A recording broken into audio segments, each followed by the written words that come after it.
Hello friends, so today I am going to discuss the next practical. The name of today's practical is the study of simple and complex tissues. So this is the minor practical. From this practical, one tissue will be kept for identification. So for identification there will be one mark, and for giving its reason why this particular tissue which is kept for identification is so and so. That means for description, another mark will be there. So theoretically we have studied all these things. What is the meaning of tissue? What are the types of tissue? So today I am going to discuss the simple tissues, their types, complex tissues and their types.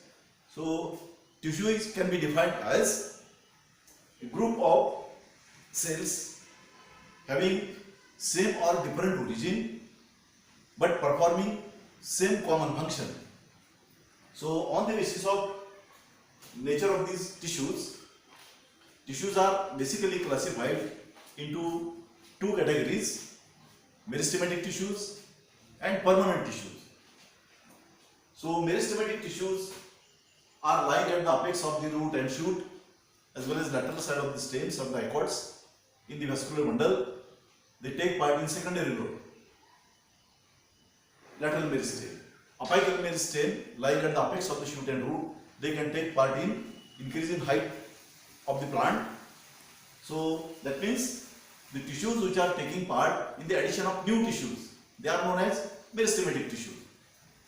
While the permanent tissues are classified into these three types: parenchyma, collenchyma and sclerenchyma.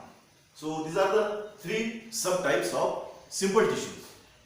And another permanent tissue is studied under the heading of complex tissue. These complex tissues includes these xylem and phloem, two conducting tissues are the examples of complex tissue. That means permanent tissues are broadly classified into these two basic categories: simple tissues like parenchyma, collenchyma and sclerenchyma, and complex tissues like xylem and phloem. So this parenchyma tissue is made up of thin walled parenchyma cells. The cell walls of these cells are made up of cellulose. The parenchyma tissue possess intercellular spaces in between neighboring cells. These cells possess prominent nucleus, dense cytoplasm and different cell organelles. That means the protoplasm is present. The characters of this parenchyma tissue is the cells are made up of thin walled parenchyma cells. Cell walls are made up of cellulose. These cells possess intercellular spaces. This tissue possesses intercellular spaces. These tissue cells possess prominent nucleus, dense cytoplasm and protoplasm or protoplasmic components in the form of cell organelles. So these are the important characters of this parenchyma tissue. So this parenchyma tissue may be structurally different. Main function of the parenchyma tissue is storage of the food material. In some plants, the parenchyma tissue also performs other functions. For example, if the parenchyma tissue, it creates the air chambers. For example, in hydrophytic plants, many air chambers are found in root, stem, leaf, etc. So these air chambers plays important role in the storage of gases like O2 and CO2. That means the tissue, parenchyma tissue, which creates the air chambers, this parenchyma is commonly studied under the heading of aerenchyma. That means parenchyma which creates the air chambers, it is studied under the heading of aerenchyma. So this is the simple parenchyma.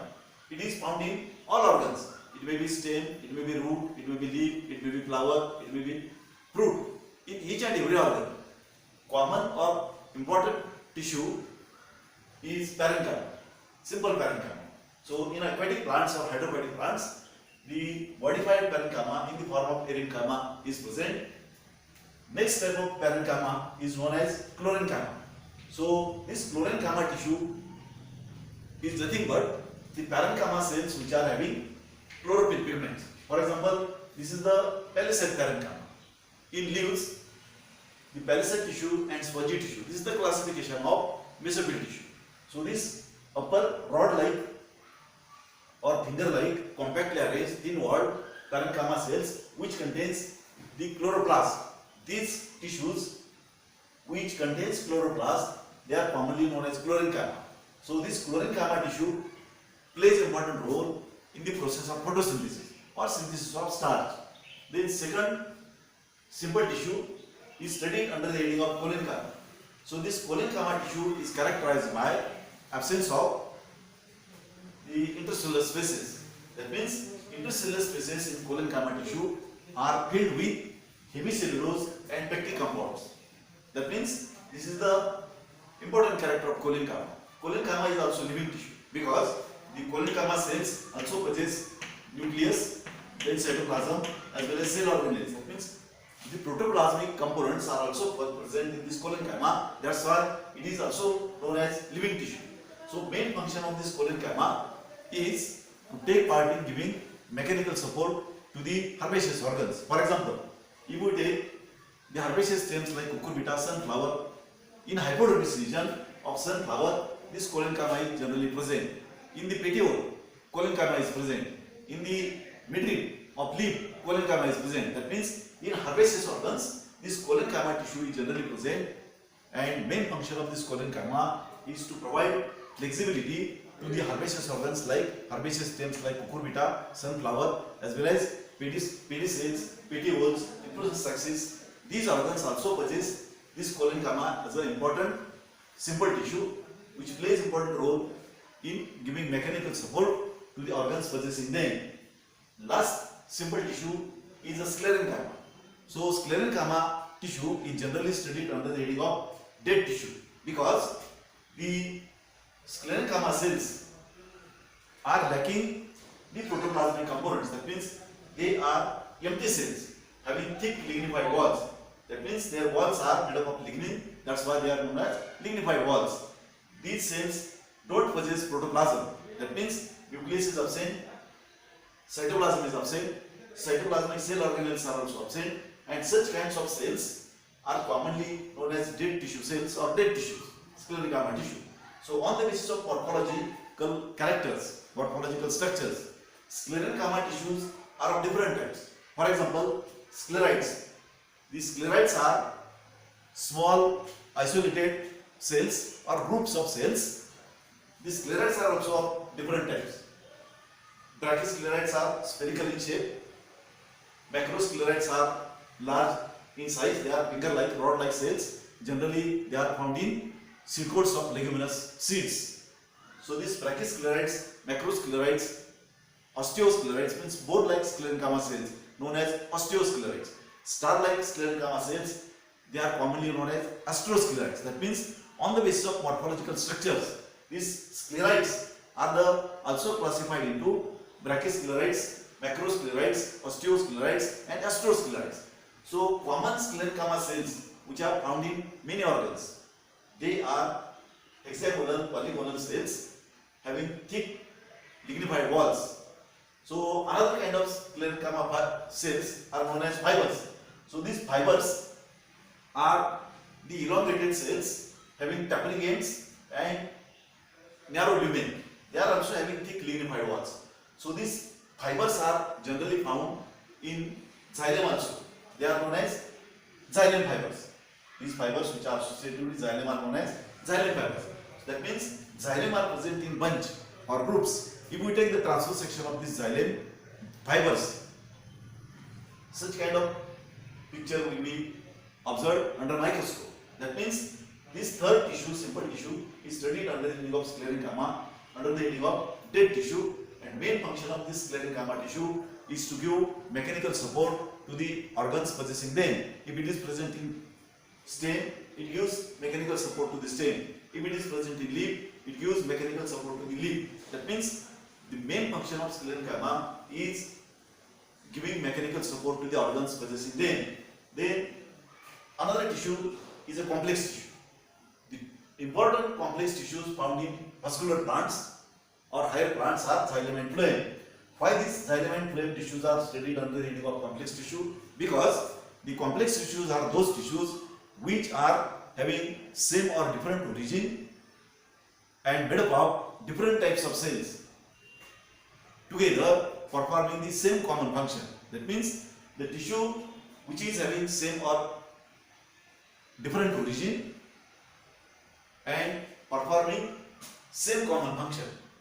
So this xylem tissue is made up of 4 different types of elements. For example, tracheids, another element vessels, third element xylem fibers, fourth element xylem parenchyma. That means this xylem complex tissue is made up of 4 different types of cells: tracheids, vessels, xylem fibers and xylem parenchyma. So that's why this is commonly studied under the heading of complex tissue. So main function of this xylem is to take part in the conduction of the water as well as nutrients absorbed in the water. That means conduction of the food material and water is the main function of this xylem tissue. Another complex tissue is studied under the heading of phloem. Phloem is associated with this xylem in higher plants, in the vascular bundles. So phloem is also complex tissue because this phloem is also made up of 4 different types of cells or 4 different types of elements like sieve tubes, companion cells, phloem fibers and phloem parenchyma. That's why this phloem is also studied under the heading of complex tissue. So this phloem is another important conducting tissue. This phloem take part in conduction of the food material in all directions. That means food is generally synthesized or produced by the leaves, and from the leaves food is transported to the different organs. For example, towards the stem, towards the root, towards the inflorescence axis, towards the fruit, each and every organ, towards each and every organ, the food is supplied or transported through this phloem tissue. That means basically these xylem and phloem complex tissues are studied under the heading of conducting tissues because they take part in conduction of raw food material in the form of nutrients and water through xylem and already ready-made food prepared by the leaves through this phloem tissue. So if we take the transverse section of sunflower stem or cucurbita stem and observe under microscope after staining with safranin and light green, so we can also locate or we can also observe the all tissues, parenchyma, collenchyma, sclerenchyma, xylem, phloem within this single section, transverse section. So this is the chart showing the transverse section of sunflower stem. So sunflower stem section shows epidermis outermost covering. It is made up of tubular barrel-shaped compact layering parenchyma cells. It is followed by 1, 2, 3 layers of collenchyma tissue. So such type of tissue, collenchyma tissue, is present in the herbaceous stems like sunflower, cucurbita in hypodermis region. So that means location is also fixed in case of this collenchyma tissue. Generally herbaceous stems like sunflower possess collenchyma in hypodermis region. Then hypodermis is followed by cortex. This cortex is made up of such kind of simple parenchyma cells which are having thin walls with interstellar spaces, prominent nucleus, etc. Then this cortex is followed by endodermis. Endodermis is followed by pericycle. Here, above the vascular bundle, this portion of pericycle is made up of sclerenchyma tissue. That means such type of sclerenchyma bands are present above the vascular bundle, known as hard bars. That means for giving mechanical support to the vascular tissues, these sclerenchyma patches are present above the vascular bundles.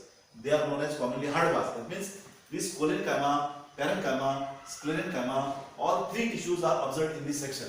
This is the location hypodermis, collenchyma.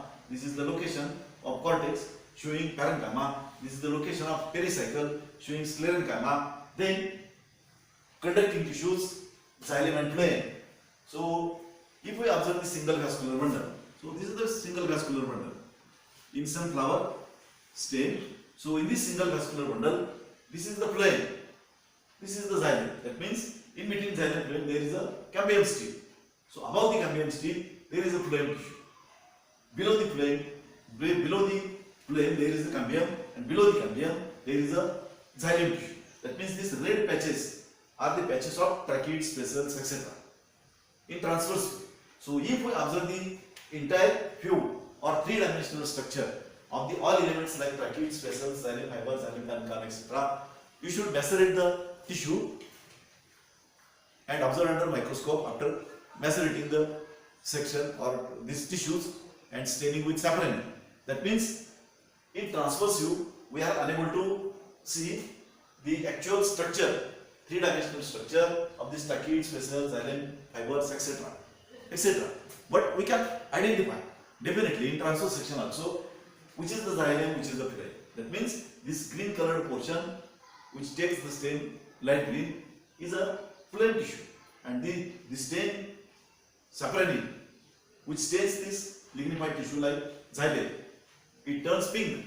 So this pink tissue or red tissue is a xylem tissue, this green tissue is a phloem tissue. That means in the same section, single section, we can identify, we can observe the all simple as well as complex tissue except these tissues, because this parenchyma, modified parenchyma tissue is found in only hydropodic plants. This palisade parenchyma is found in leaves.